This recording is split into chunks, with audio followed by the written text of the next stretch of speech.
So what's it been like running around in the Tesla for the last month or just under a month?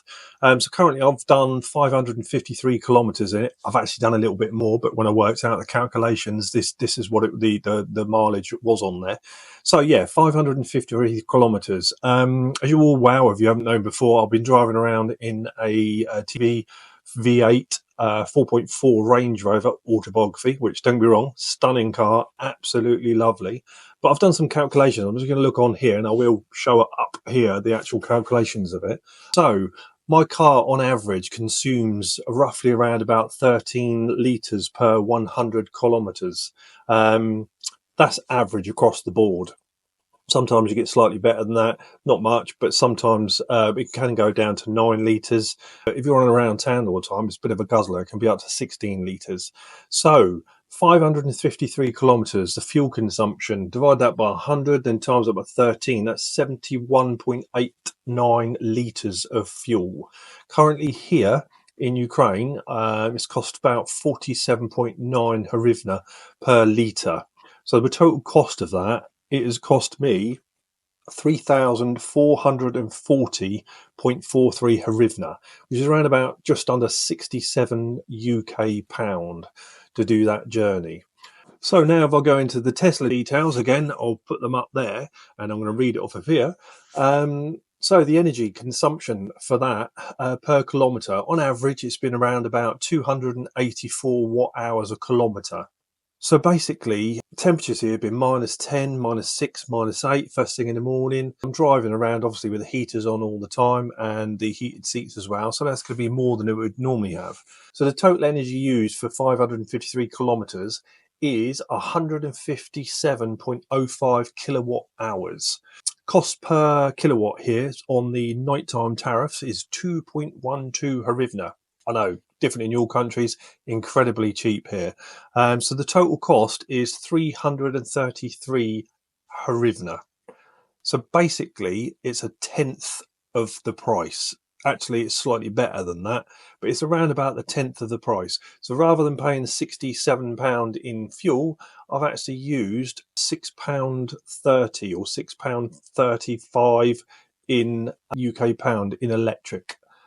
So what do I think of that? Wow. Yeah, wow.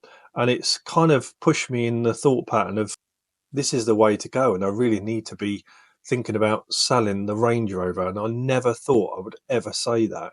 Sorry to say to all you people that actually came to my channel because of the Range Rover, completely understand that. But I'm a bit of a convert after going over to a Tesla. I've got to admit it. The car is so quick, so quick. Four-wheel drive. Yeah, it's got everything I ever need. Air suspension, the smart suspension goes up and down whenever I hit bump, when I know there's going to be bumpy roads, and it presets itself so it knows that destination. In fact, you just walk up to the car, it presents the handles, get in the car and the heating's already on for you. It's playing the music that you left it with. Yeah, the convenience of it. It is simplicity, but I'm telling you, they are pretty darn good cars. So what is it I like about the Tesla? What's not to like? The air suspension, fantastic. The fact that it programs itself. If I raise the suspension, whenever you go there next time, it adapts through or it remembers through the GPS positioning, and it raises the suspension again. It's got the tyre pressure monitors on there, obviously the navigation system, the music. My car's got the premium sound system, and I've got to say the sound is the best sound I've ever heard in any car. And as I said before, I've had over 27 cars, probably more, motorbikes as well. And I will do a video on that actually. I actually will do a video on all the cars that I've actually owned and the motorbikes, and when I used to go racing and stuff. But yeah, I mean, the seats are actually incredibly comfortable. I didn't think, I've got the Gen 2 seats, and I didn't think they were going to be that good. But you mess around the positions and you can actually find a really, really comfortable. Heated seats work better than the Range Rover. I was quite surprised about that. They actually are really good. I haven't got the cooled part of them, but I believe the newer Model S's do have the cooled, obviously the 2023, 2024s. The quietness, Yeah, you're traveling down the road and you can have a conversation, turn the music off, you can have a lovely conversation with my wife or my little girl in the back, and she loves it, puts a smile on her face.